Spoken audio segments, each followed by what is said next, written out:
بسم اللہ الرحمن الرحیم۔ السلام علیکم۔ آپ دیکھ رہے ہیں میرا انکشاف ود اسلم انصاری۔ جناب علی، آج بات ہو جائے کچھ شبیر حسن خاں کے متعلق۔ جی ہاں، وہی شبیر حسن خاں جنہیں دنیا جوش ملی آبادی کے نام سے جانتی ہے، اردو کا ایک انقلابی شاعر، زبان و بیان پہ کامل قدرت رکھنے والا شاعر، جس کی تشبیہات و استعارات کا کوئی میرے حساب تو ثانی ہی نہیں۔ حتیٰ کہ انگریزی ادب میں بھی ورڈسورتھ کو آپ کتنا ہی بڑا شاعر کہہ لیں، لیکن اس کی وہ بھی جوش صاحب کے آگے اس کی شاعری مجھے ہیچ نظر آتی ہے۔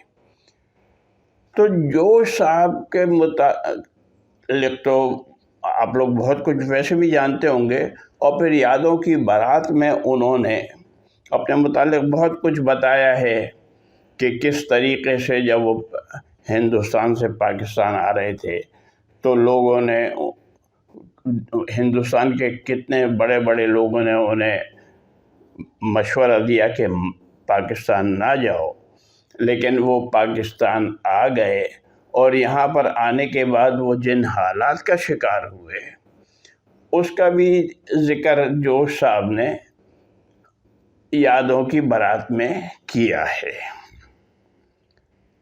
آج جو میں آپ کو دو باتیں بتا رہا ہوں، ایک تو میرا چشم دید مشاہدہ ہے، اور دوسری بات میرا آبزرویشن ہے۔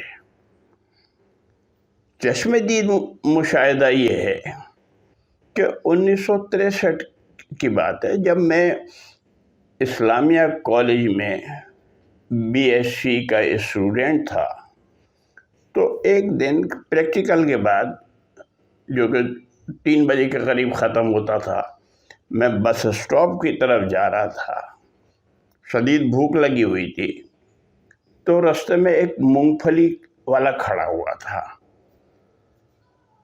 میں اس کے پاس مونگ پھلی لینے کے لیے رک گیا، اور جو نظر اٹھی میری تو سامنے ایک ضعیف آدمی،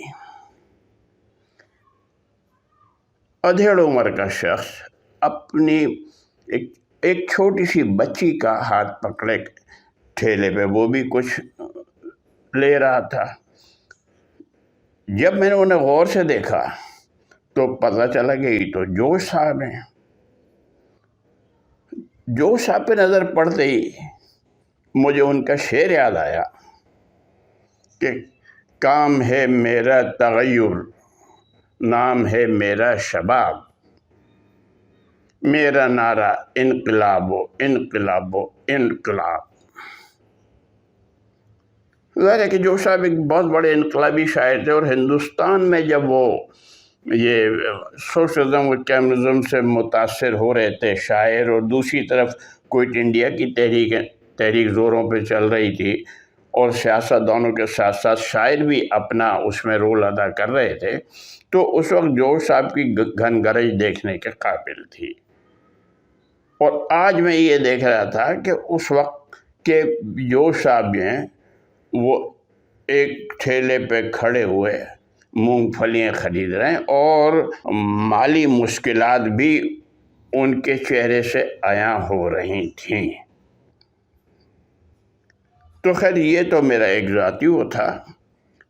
اب اس کے بعد ہوا کیا، اس کے کچھ سال بعد جو میرا آبزرویشن میں آپ کو بتا رہا ہوں کہ جوش صاحب بنیادی طور پہ تو ایک بڑے انقلابی شاعر تھے، لیکن حالات سے مجبور ہو کر شاید انہوں نے ایک فلم کے لیے گانے بھی لکھے، ہو سکتا ہے کہ اور کسی فلم کے لیے بھی لکھے ہوں، تو میری نالج میں نہیں ہے، لیکن پاکستان میں بننے والی فلم آگ کے دریا کے گانے انہوں نے لکھے۔ کیا خوبصورت گیت ہے، آپ کبھی اگر سنیں۔ ہوا سے موتی برس رہے ہیں، فضا ترانے سنا رہی ہے،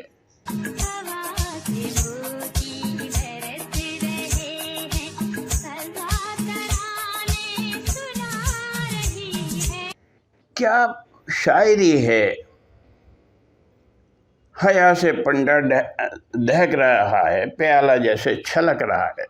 یہ جو صاحب کی شاعری، حیا سے پنڈا دہک رہا ہے۔ اسی طریقے سے منجا منجا بالا منجا،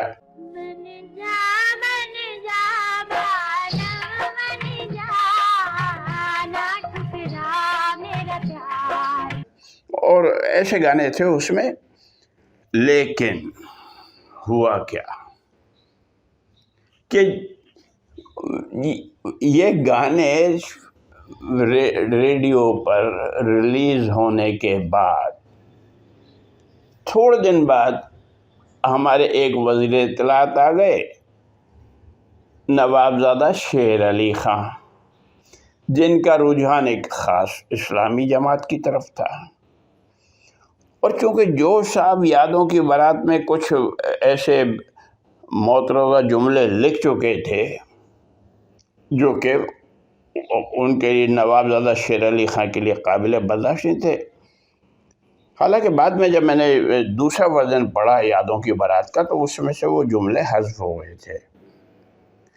لیکن وزیر اطلاعات صاحب نے یا سینسر بورڈ نے سمجھ لیں، لیکن سینسر بورڈ بھی وزیر اطلاعات کی، اس کے بغیر تو وہ نہیں کام کر سکتا، کوئی ایسا قدم اٹھا سکتا، خاص طور پر ان حالات میں جبکہ ایک شاعر کے نغمے تو بج رہے ہیں مدت سے، لیکن